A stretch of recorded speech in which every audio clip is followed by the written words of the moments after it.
Hello,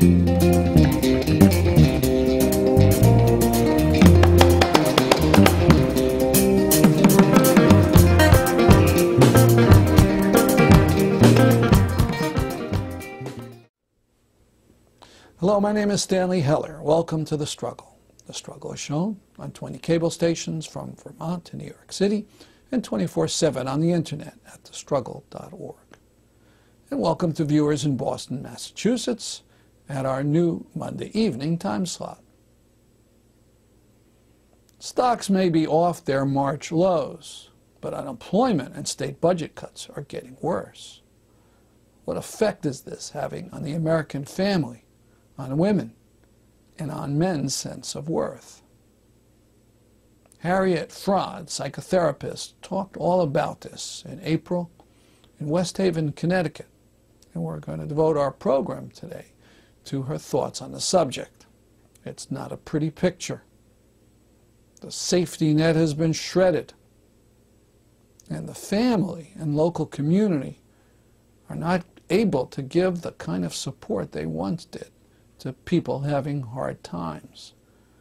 The result has been outbursts of crazy violence. The end of the American dream started some 40 years ago when the CEOs got the upper hand and wages became stagnant. In 1970, real wages froze for the first time in 150 years. The idea that every generation could do better than the last was statistically true between 1820 and 1970, because wages went up at the same point as profits, so that they were two parallel lines, like a railroad track. Then in 1970, probably because of the influx of immigrants and because of computer technology, they didn't have to raise the wages anymore. They continued to profit. Wages stayed flat, which created a problem, right? And what happened was that the steadily increasing wage, which increased for those 150 years, meant that every majority, all white men, got a family wage. They got one supplement for being white and another supplement for being male, because women doing the same work would not have gotten as high a wage, and neither would minorities. And so that, you know, they had those two bonuses previous to 1970. After 1970, profits increased, wages flattened, and so the enormous increase was at the top, at the expense of the middle and the bottom. In 1970, the United States was the most egalitarian nation in the Western world. Now it is the least egalitarian nation in the Western world, because profits accrued to the top and wages froze. So why was that? What happened is that in 1970, they no longer had to raise wages. So they had computers, they had immigrants, so that profits kept rising, but wages froze. And I'm talking about real wages, what you can actually buy with your dime. And so that there began the enormous gap that now exists that makes us the most unequal nation in the Western world. And so that families were hurting. The male wage that the majority of families got at that time, because the United States is also, the demography is changing. By 2042, there will be more minority or more non-white Americans than there are white Americans. But that's a recent demographic shift. Families were really hurting because there was no longer enough money to live on. Prices kept going up, wages froze. There's a huge discrepancy in between.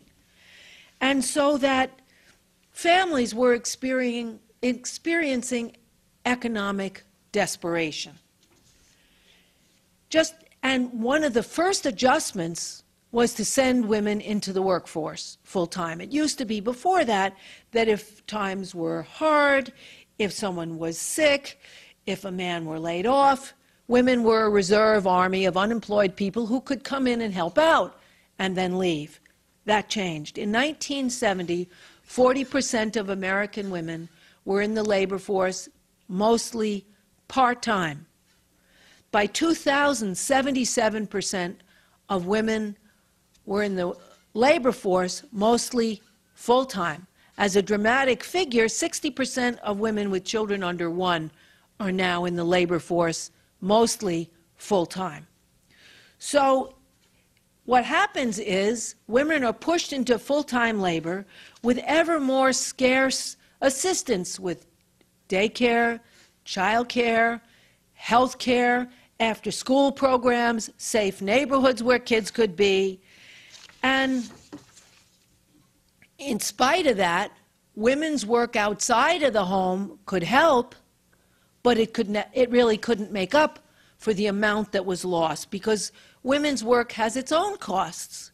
Not only the obvious ones, work clothes and transportation, but the much greater cost, which is the cost of purchasing all those goods and services that women used to produce for nothing. So, for example, if you make your own bread, who cared? Now, if you buy it, it's about $4 a loaf for homemade fresh bread. So, all of the things, cooked meals, compare takeout to prepare at home, mended, cleaned clothes, your own laundry that you do at home versus having your laundry dry cleaned or taking it to a laundromat. The latest figures are that if a stay-at-home mother were replaced by all paid services, everything a woman does, shopping, cooking, cleaning, childcare, emotional work of making people happy, it would cost $116,805 a year. And the domestic services that are provided by a mom who already works full-time would be $68,406 a year. So you're talking about families are still financially hurting because they're pushed into buying what women used to produce for nothing. It wasn't valued very much because women did it. It was women's work, which was less valuable. But now families have to purchase these services because women were unable to perform as many services after a hard day's work, both emotional services and also cooking services, cleaning services, daycare, after-school care, entertaining, all those things. So what happened?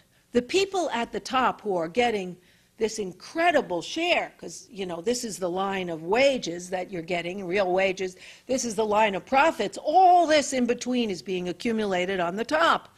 Families still can't live. So the corporate sector had the brilliant idea of loaning to people whose wages you never rose the money on which to live and charging them 17 to 25% for those loans, i.e. the credit card was born.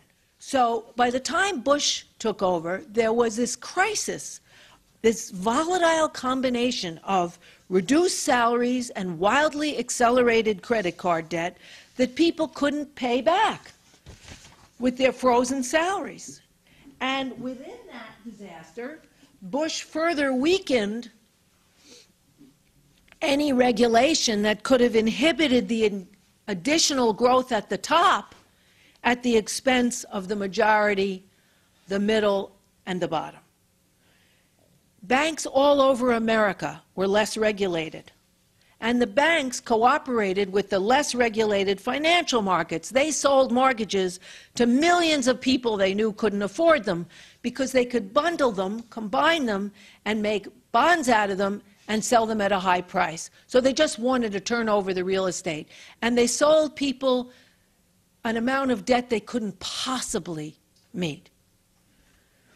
This sales boom also helped inflate housing prices way beyond their reasonable value. And in addition, Bush initiated a $1 trillion tax cut and a $1 trillion war in Iraq and Afghanistan using up the Treasury. So that in addition, he hobbled many of the social programs that allowed people to survive.